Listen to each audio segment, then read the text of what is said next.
ong ila pisitatin saumbi kangan majmungi habibayani ong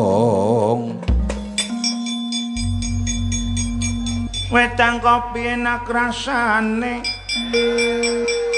enak maning nekana susune nekana orang nana ya kie baik. Alhamdulillah. Niki penting kula aturaken. Mula bejo kumayangan santri-santri zaman saniki saged ngaji. Nderek para yai mligine ngaji Quran salah satu penguat pondasi kemanusiaan.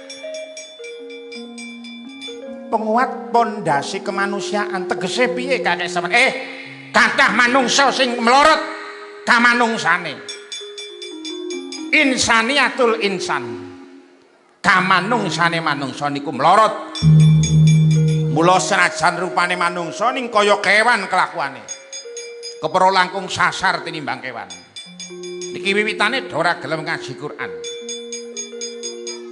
menawi nderek Kanjeng Nabi menika nak patang perkara supaya dadi manungsa kang sanyata. Walladzi ba'asa fil ummiyina rasulam minhum yatlu alaihim ayatihi wa yuzakkihim. Wa yuzakkihim ma yu'allimuhumul kitaba wal hikmata wa in kanu min qablu lafi dhalalim mubin. Merdine piye kakek Semar ngaten. Menawi dipun maknane cara Jawi para santri ngaji Huwa utawi Gusti Allah iku alladzi dat bangsa kang utus sapa alladzi fil ummiyina dalem wong-wong ummiyin rasulan ing rasul. Ya telu kang maca sapa rasul alihim ing atase ummiyin ayatihi ing pira-pira ayate alladzi.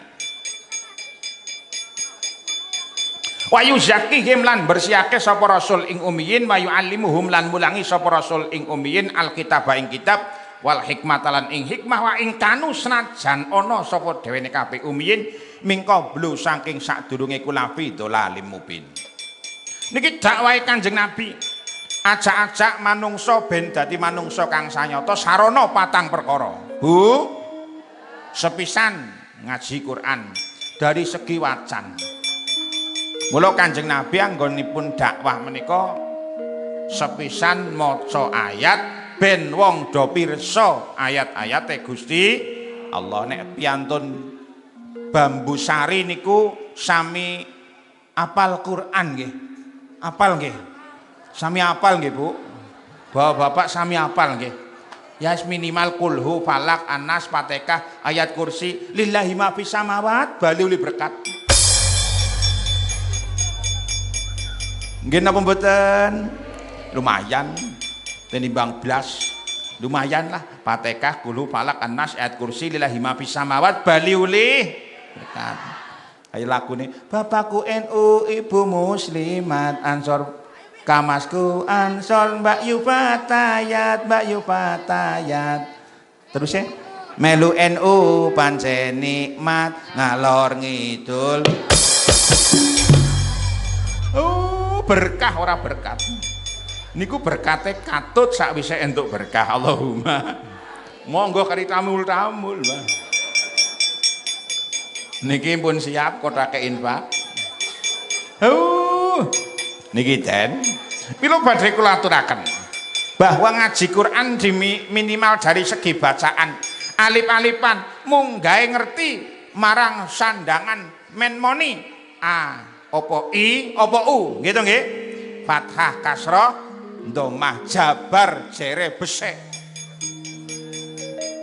men ngerti sak banjure cetane wacane ana jeneng wacan idhar wonten ikhfa iklab idgham bigunah idgham bilahuna niku hukume nun mati utawa tanwin ketemu huruf hijaiyah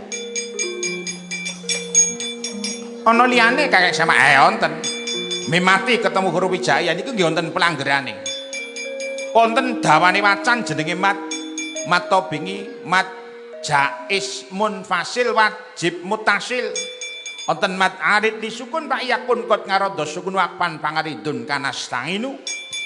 Mato bingi bertemu dengan huruf hidup lalu dimatikan, maka menjadi mat arit disukun lebih dawa dawane tinimbang dawane mato bingi. Niki nek orang ngaji orang ngerti. Kudu ngaji.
Ngarodo sukunu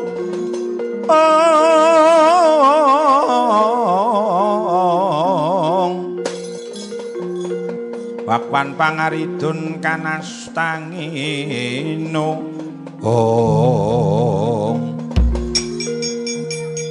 mung maca tok ya penting Kakek Semar, penting sanget. Niku rak basa manca kalebu wonten keterangan basa Arab, basa swarga. Mula den itik-itik do ngerti ngaji babagan masalah maca tulisan Arab, alif-alifan mung gawe ngerti tajwide, iso ngerti dawa cindeke, ana ndeg-ndegan wacane. Syukur tenanan anggone nelateni ngaji qiraah lan tilawah. Kepenak rungon-rungonane wacane. Seneng banget wong tuane.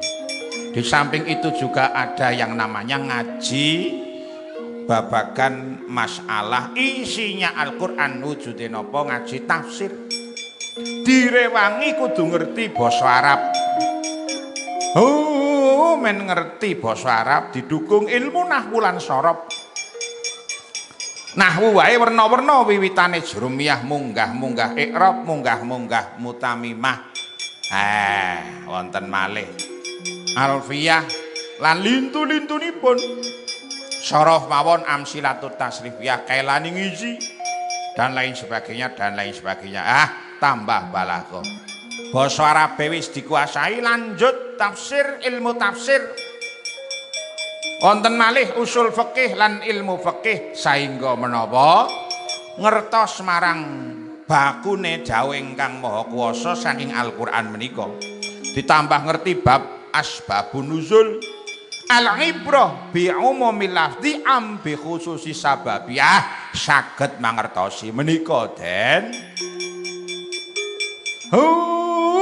Mula kula penting badhe ngaturaken, ayo beja-bejane laresane iki padha gelem ngaji maca ngaji maca kula tembangi tembang kuno lirilir tandure wasumilir men padha nglilir lan uga ngerteni lirilir menika maknane kaya ilir sinambi ngubengke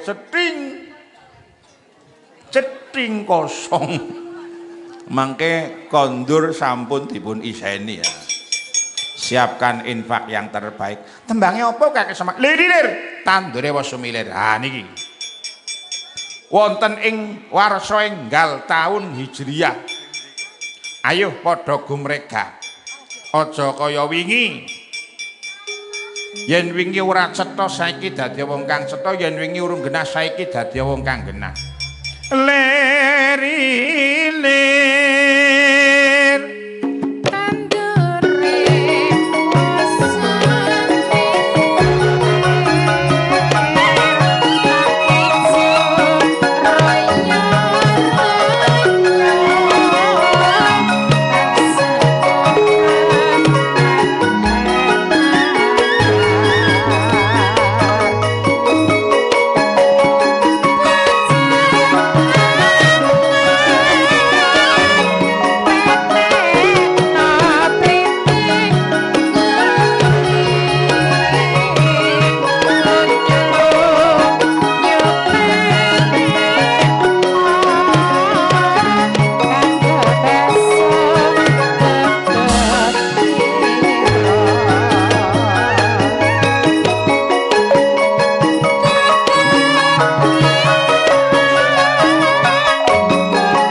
yen nganggo ilir sabet kengiwa sabet kenengen ben apik tiupan angine niku maknane lir ilir kaya ilir. Tegese apa Kakek Semar? Dunya ya akhirat, akhirat ya dunya, piye carane karo-karone hasanah. Kaya dongane jeneng donga sapu jagat. Rabbana atina fid dunya hasanatan wa fil akhirati hasanatan wa qina adzabannari.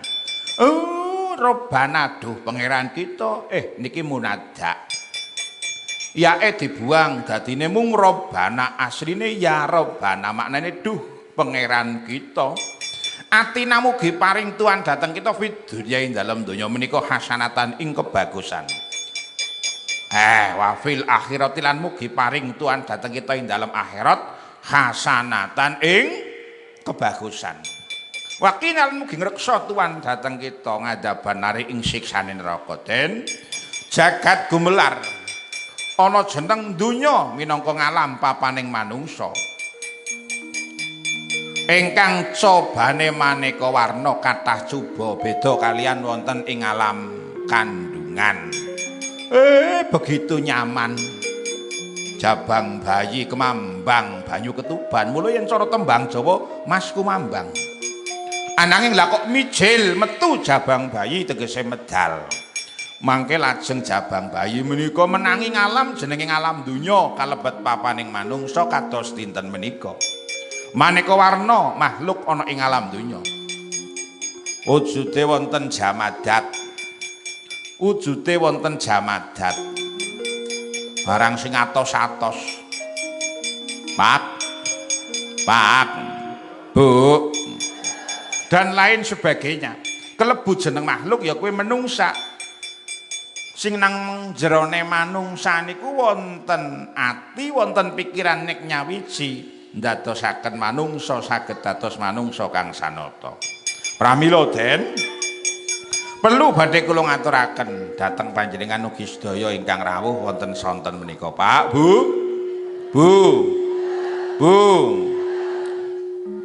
kita sedaya menika minangka dados manungsa makhlukipun Allah zat kang maha kuwasa. Monggo sareng-sareng dos pundi donya menika hasanah mila dingelmoni nderek ngilmune para ulama. Ngono kuwi Kakek Semar nggih. Mula jejege donya niki kanthi bi ilmil ulama. Nggih mboten namung ilmil ulama wonten bisakhawatil aghnia. Lomane para wong-wong sugih. Yen wong sugih do gelem loman. Contone ndonaturi acara pengajian, pembangunan, bangun masjid, pesantren, bangun madrasah. Akan ada perputaran dalam anggaran. Mula wonten ing Bambu Sari muga-muga kula dongake piyantun-piyantun ingkang diparingi kelebihan rizki loman Allahumma. Niki wong takwa nek loman. Terus saya piye Kakek Semar ngaten wonten malih Den. Menawi kok tiang menika sampun mijil wonten ing alam donya, mijil medal weruh jagat gumelar, bakal diweruhi pirang-pirang perkara sing maune jabang bayi digendong dibeto mriko-mriki lajeng dadi bocah munggah dadi nom cara tembange sinom. Napa Bu? Sinom. Niki pun munggah mboten sina maneh niki pun pangkur-pangkur pange mungkur wis dua-dua. Niki pun pangkur-pangkur nek kula tesih sinom. Nggih rombongan kula nggih pun pangkur-pangkur. Nggih. Niki nggih pun pangkur-pangkur. Nek kula termasuk tesih sinom. Sinom ki bocah enom Kakek Semar nggih. Nuladolaku utama. Lho niku. Sing lanang sregep ngaji, sing wedon ahli ngaji. Brayane kumpul. Terusane kang tumrap ning tanah Jawi. Janji sabar lan ora kesusu sawahe jembar-jembar. bojone lemu-lemu. Niki akeh wong lemu-lemu nang aring Bambu Sari makmur niki Allahumma. Tegese tembange parine lemu-lemu oh. Niki petilan tembang sinom. Ngrungokna tembang sinom karo medang kopi udut lintingan Allah biyu. Kaya ulih bocorane swarga ya Mbah. Karo ngrungokna tembang sinom senajan macite mung godhogan ketelak. Ibune be ora werna-werna masake mung godhogan kluban. Tambah sambel krodak. Tambah mendoan 2 lembar. Bar tamul-tamul medang kopi nas gitel panas legi kentel. Allah biyuh rasane luar biasa. Tambah maning nek wis bocahe sinom tegese dadi nom kudu kinanti tegese kantenono ilmu agami den. Oh, dari mulai kapan kakek Semar? Usia dini. Orang ngenteni rodok ndolor, rodok ndolor marah pikirane mikir sing ora cetha. Awit urung ndolor, urung ngerti apa-apa wis diwulangi. Ben temancep. Ora mung dingerteni ning temancep jroning ati. Lah niki.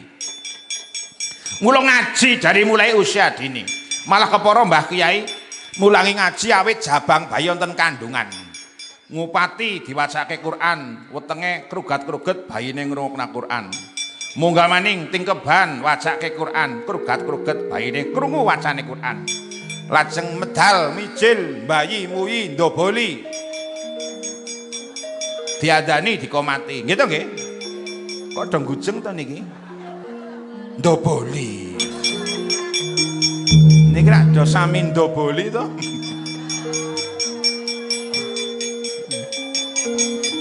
Bocah yen wis padha ngerti suwe-suwe temancep jroning ati garing action besok nglakoni yen wis ketatrapan kewajiban balikke bocah-bocah mengko wis kewajiban ngibadah den ora sadurunge balik kudu ngerti.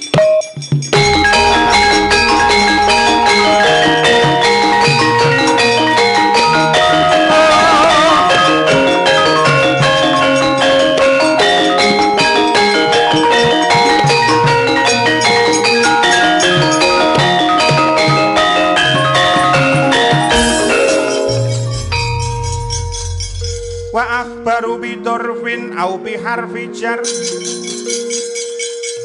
nawi nama nakaine nawis takor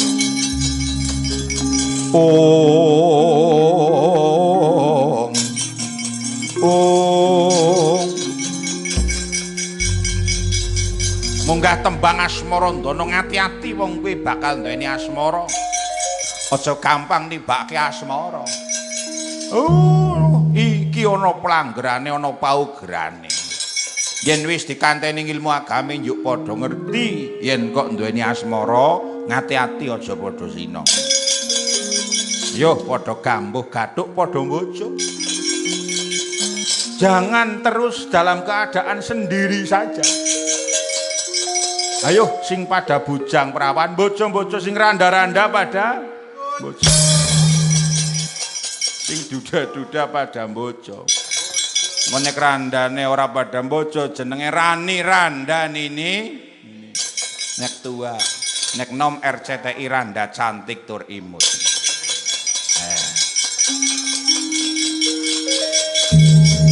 Medang maning. Atau kerampungi sedurunge jam 6 pokoknya.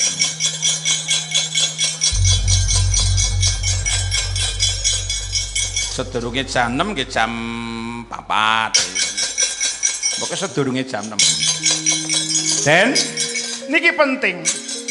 Sabanjure wonten tembang naminipun tembang napa tembang inggih menika dandang kula. Ayo kabeh disyukuri. Wujude syukur menika dos pundi tiyang menika kersa matur nuwun dhateng sesami minggahipun dhateng Gusti. inna askaron nasi lillahi tabaraka wa ta'ala askaruhum linas. Sak temene luwih syukur-syukure manungsa marang Gusti kang karo jagat nggih menika Gusti Allah ya kuwi wong sing gelem matur nuwun marang padha-padha manungsa. Sepira matur nuwune marang bojo, ayo ndadekke tambahing rasa tresna nggih to nggih. Mula bapak-bapak mumpung wulan Muharram omberke rejeki marang kaluwarga do diplesirke tukuke anyaran kudunge gamise gelange sampun apa dereng tukuke aja nggo udut wae Rika. Ayo anak-anak diomberke rezekine do ditambahke anggarane ya. Niki keutamaane wulan Muharram Den. Ana kuwi kakek samae nggih. Termasuk ugi wonten santunan anak yatim. Kanjeng Nabi Abus Syafiqul Yat awahwal Abus Syafiqu Ar-Rahimu bil yatimi wal armalah. Wonten malih. Den, wong niku yen gedhe syukure dadekke gampang tentrem atine. Tengere wong sing ahli syukur ki wong sing gampang matur nuwun. Ora petang-petung. Maneh wonten tembung tembangipun inggih menika tembang naminipun tembang durma. Ayo dong lakoni laku dharma kebaikan jangan pandang bulu lakukan selagi bisa. Munggah tembang pangkur gelem ora gelem pange mungkur saya mriko saya tuwa wis ora yang wis ora bisa kaya maune maning Pak Kiai. Wis ora karo Mbah Putri wis ora pati ya. Karo Mbah Putri ya gemeyen zamane nom ya luar biasa ning barang wis tua winginane njaluk dikaraoke tek buka kotange bar dikaraoke ya tek tinggal lunga. Mbah wis ora kaya jaman nom wis gari rahmah. Nek jaman nom mawaddah. Nyenggol sending semreset. Barang wis tuwa ya gari sayange ya, Mbah. Iya karo sing ninine nang aring emperan. Ya wis pada tuane ya ni. Iyalah wis ayo torekoan, selapanan, pengajian. Karo kae melasi teman kiyaine tambahi sangune. Sadolita mal meniki pange mungkur gelem ora gelem ning bejo-bejane wong menangi tuwa. Tuwa niku nikmat. Munggah tembang jenengane pucung ning sadurunge pucung megat terus ruwe pegot. Pucung tegese apa pocong. Wonge dibuntel mori mati. Bondo tinggalke, bojo tinggalke, apa wae ditinggalke sing digawa mung garing ngamale menika.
Jumingayuk sarupil jari wapinas bimanga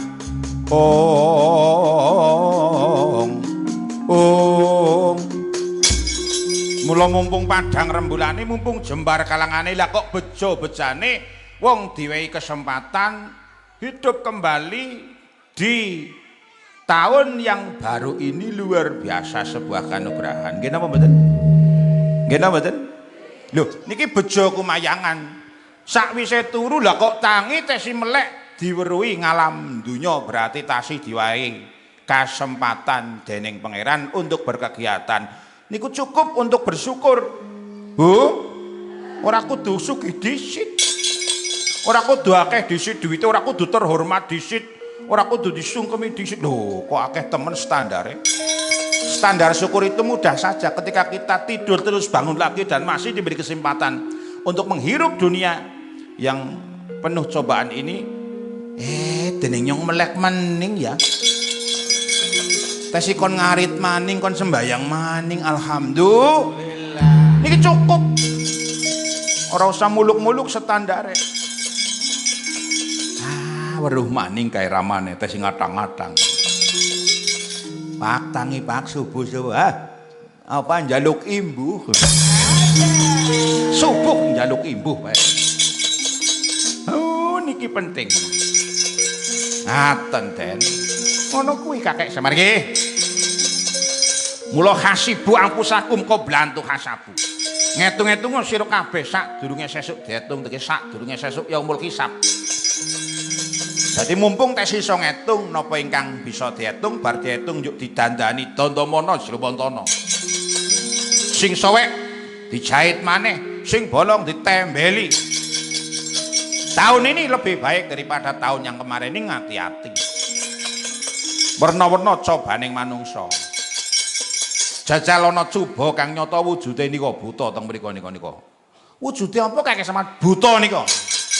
Kula badhe nyoba jenengan tiyang nem niku ingah-ingih napa mboten? Niki jenengan niku santri, jiwaning satriya menika kudu cetha. Nyatane menapa? Monggo Den. Wonten buta-buta niku bakal ngridu lakune manungsa napa jenengan kersa nyingkirna saiki wani sesuk aku wani.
Pandhawa tata gati wisaya indriyaksa sara maruta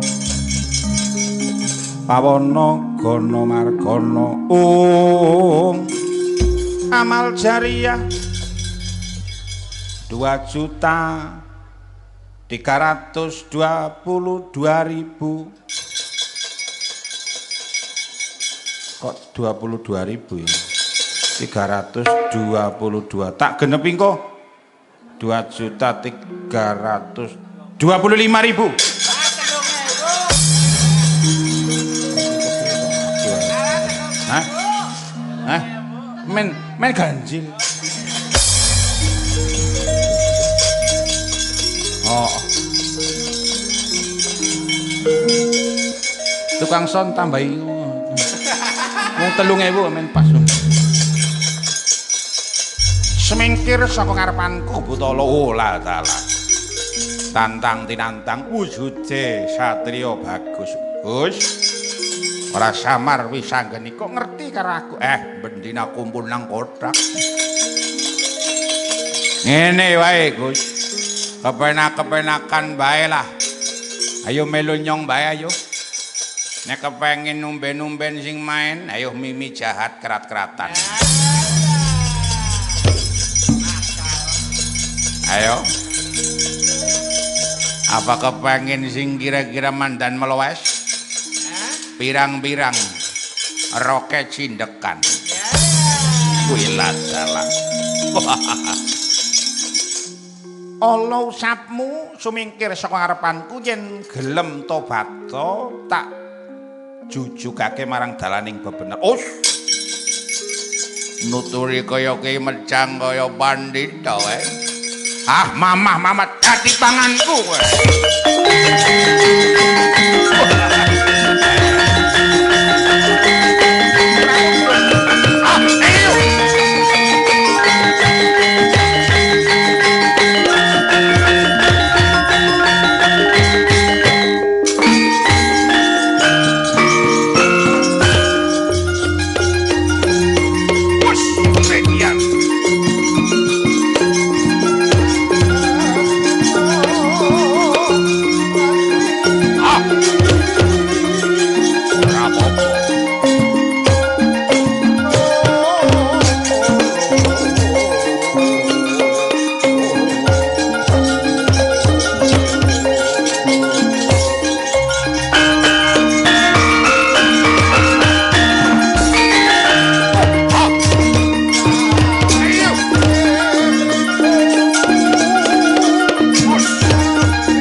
Pamerake rumangsamu santri kuwi wedi. Awas. Goro-goro. Wis anggeni kok ngrembug goro-goro. Pun jam sekawan. 5 menit lagi.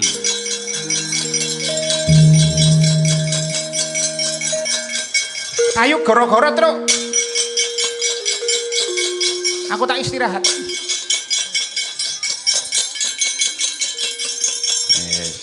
sang ndara wis anggene wah kepengin ngaso dhewe.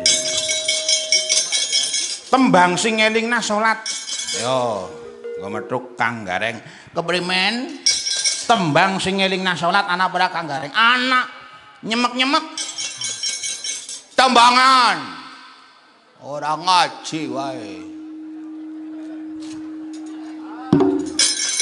Sabar kok. Sabar piye tantene ket mau kok ya. Ayo tembangna, Bu. Ayo padha. Ayo padha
senengane jagongan karo dodon. Wong wedon senengane lunga-lunga tas-tasan senajan ora ana isine. Contone ibu-ibune kae gayane bae tas-tasan. Jerone pol-pole fresh care. PPO permen dapur. Wong lanang janji nggawa udut, Allah sangare kaya sangar banget iki. Senajan lintingan. Nggak bau udut barang ya wok. Nggawa udut mongso. Oh. Ayo terusna, Bu. Muslimin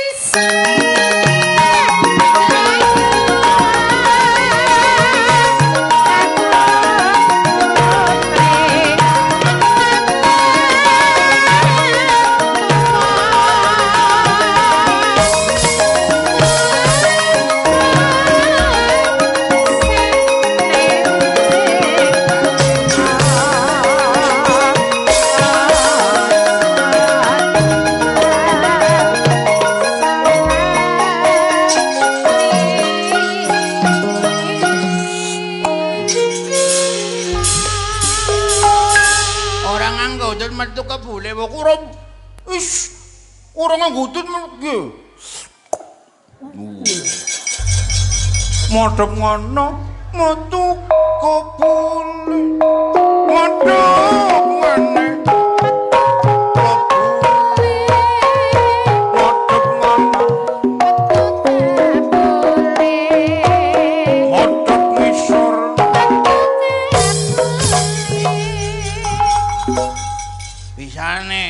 Ono selong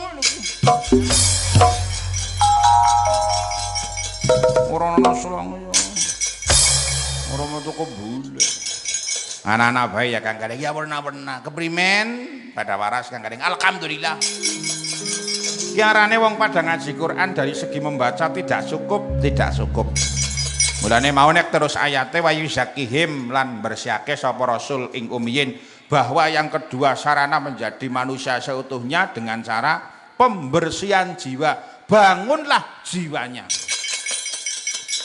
Lan badannya yo apik, jiwane ya apik badane. Aja mung senengane bangun badan sing diglowing-glowing raine make upan larang. Ning lali bangun jiwa kamangka panganane manungsa ora mung raga uga jiwa. Yen raga panganane sega, yen jiwa ruhani kuwi panganane pitutur agami sing dadekke manungsa dadi manungsa kang sayekti ngono kuwi Kang Garing. Oh. Oke. Kang Dul. Sawangan Galondoro Wisanggeni. Sebagai seorang santri cengkir kencing pikir tebuan tebing kalbu senajan nglawan buta gedane kaya ngapa kaya ngono kae ning ora mundur sejangkah. Itulah jiwa santri yang sebenarnya. Hari ini luar biasa banyak sahabat-sahabat Banser hadir. Dari sahabat-sahabat Garfa juga hadir mengawal pengajian Bejo Kumayangan. Aman negarane nyaman sekabehane ndadekke kepenak anggone padha nyambut gawe kelebu ngaji lan ngibadah marang Gusti Allah. Ayo, tahun ini harus lebih baik daripada tahun yang kemarin. Maka mari kita mengevaluasi apa yang perlu dievaluasi. Pertama ibadah, sepiro kualitasnya dong ibadah, apa ngibadahi wis cetha apa durung? Ayo diwiwiti kanthi salate, wis bener apa urung salate? Nutup ngaurate, jengkang jengkinge, wacan wacane, khudur atine, tumak ninae, sapanunggalane, mudun-mudune babagan sesucine. Bener apa urung wudune, adus gedene ngilangi hadase gede, klebu ki cewoke.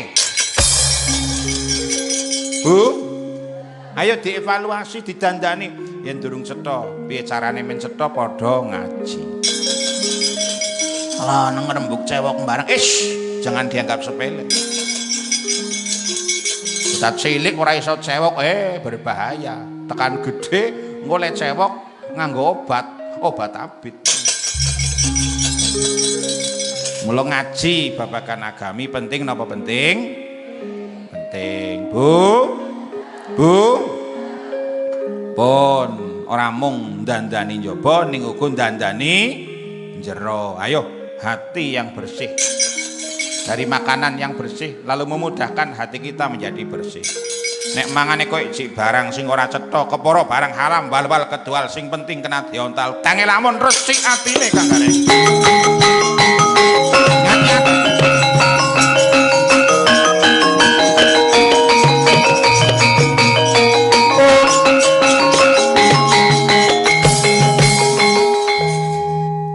Wancine padha dielingke, wis wancine padha nindakake, adan wis kumandang wayahe sembahyang, netepi wajibah kowe pangeran salat dadi cakahe agama, limang waktu kudu tansah dijaga kanthi istiqomah lan sing tumanina.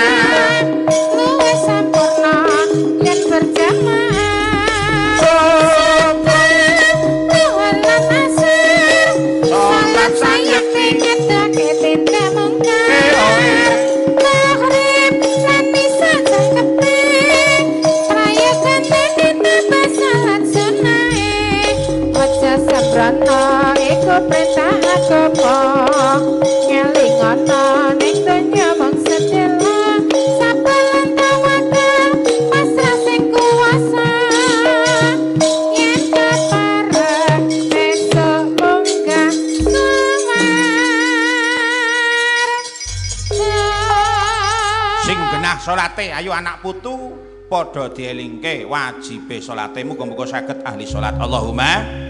Kula pesen, Bu, niki wonten tips doa dongane Nabi Ibrahim nalika nitipaken ingkang putra kaliyan Siti Hajar ingkang garwa zaman panjenenganipun tindak wonten kota Makkah, urung dadi kutha. Dongane Robbi ini askantu min dzurriyyati biwadin ghairi dzar'in nginda baitikal Muharram dan seterusnya dan seterusnya. Niki nyuwun pirsa Mbah Kiai donga niki mandi banget niki. Robbana liyuqimus sholata dan lain sebagainya dan seterusnya. Kepengin ngerti terusan dongane ngesuk maning ngundang maning. Soan Mbah Kiai mriki nggih nyuwun pirsa donga menika wah ngedapi-dapi men anak putu gelem salat lan donga muga-muga diparingi rezeki ingkang kathah halal barokah nyatane wujude berkah dongane Nabi Ibrahim sing ijabah Mekah maune padang pasir dan bukit batu yang tidak layak ditempati hari ini luar biasa menjadi rujukan orang-orang sedunia khususnya orang Islam dalam rangka melaksanakan rukun Islam yang kelima. Ana maning truk, ana maning. Sakwise ngresiki ati bare ana tembung ayate wa yu'allimuhumul kitab. Ayo ngaji Quran secara tenanan. Lan apa yang perlu dikaji silahkan untuk dikaji tambah pengertosan. Sabanjure wal hikmah talan hikmah do ngerteni hikmah men dadi wong sing bijaksana wonten ing lelampah mliginipun mugi-mugi dados tiyang ingkang seda kapundhut husnul khotimah. Amin Allahumma. Amin Allahumma. Sawangan Kang Gareng galo kae. Ndara Wisanggeni lah kok. Loh. Ayo. Diperhatikan seperti apa yang akan dilakukan. Kayak apa sih? Oh. Kayak apa?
Ayo aja siji kepara loro telu papat tak tandangi iki Wisanggeni ya santri ya satriya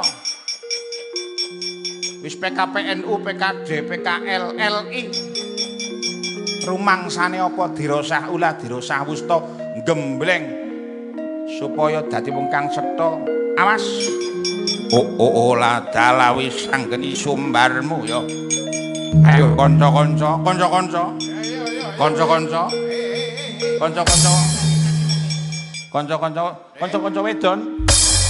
wedon suarane yo buta wedon ora dalah wah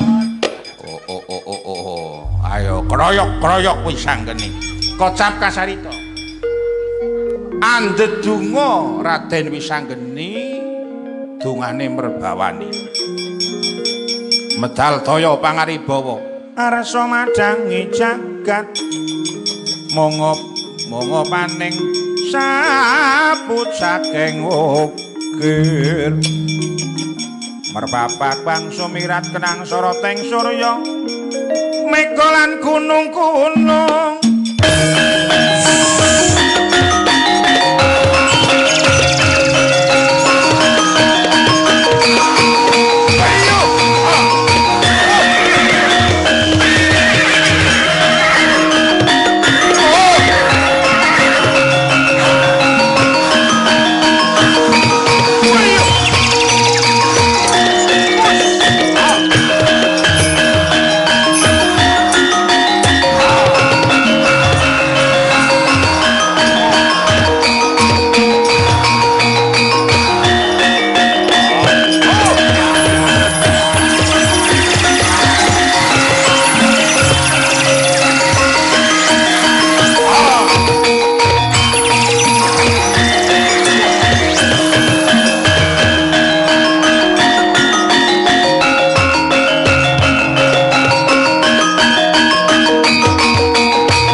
ning ibadah. Ayo didandani ben tambah sae anggone ibadah. Minggah ingkang dipun hisab menika muasyarah mengamalah sejauh mana kebaikan kita kepada keluarga, pergaulan baik kita kepada tetangga, kerabat dan sesama manusia. Ayo didandani langkung sae dalam kesayanane. Allahumma menika muga-muga kanthi pengaosan menika ngregetaken sami anggenipun dandosi ngibadah langkung sae, akhlak yang tidak baik menjadi baik. Maka mari kita menjadi uswatun hasanah bagi keluarga kita dan orang-orang di sekitar kita. Nggih, Bu.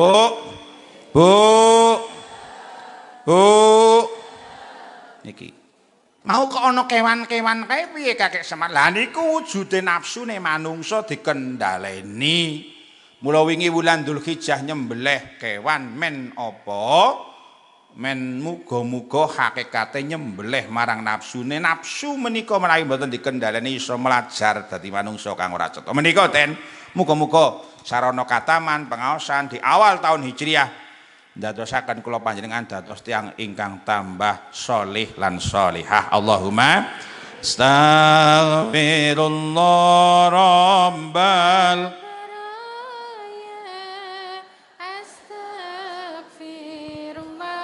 minal khotoya rabbi zidni ilman nafi'a wa wafiqni amalan shalihah. Kula aturi jumeneng yalal waton, ayo sing semangat ber-NU, berjamaah lan berjamaah. Saderengipun donga, saderengipun kondur, jumeneng sareng-sareng yalal waton astanipun ngepel sahabat Banser dan Ansor yang masih standby kula aturi pinarang ajeng panggung yalal waton sareng-sareng nyemangati sedaya para rawuh nem-neman lan ugi para sepuh. Yalal waton yalal waton yalal waton hubbul waton minan iman wala hadu ahlal waton yalal waton hubbul waton minal iman wala takun minal hirman in hadu ahlal waton Indonesia biladi Indonesia biladi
Allahumma salli wa sallim wa barik ala sayyidina Muhammad wa ala sayyidina Muhammad sayyidil awwalin wal akhirin wa sallim wa radallahu tabaraka wa ta'ala kulli sadatina wa ashabi sayyidina rasulullah ajma'in hamdan amin hamdan yafi ni'amahi kafi mazidah ya rabbana lakal hamdu kama yanbaghi li wajhikal karim wa 'azimi sultanik. Allahumma salli wa sallim ala sayyidina Muhammadin salatan tunjina biha min jamil ahwali wal afat wa taqtilana biha jami'al hajat wa tutahhiruna biha min jami'i syai'at wa tarfa'una biha 'indaka al-darajat wa tuballighuna bi asrul ghayat min jamil khairat fil hayati wa badal mat. Rabbana hab lana min azwajina wa dhurriyyatina qurrata a'yun waj'alna lil muttaqina imama.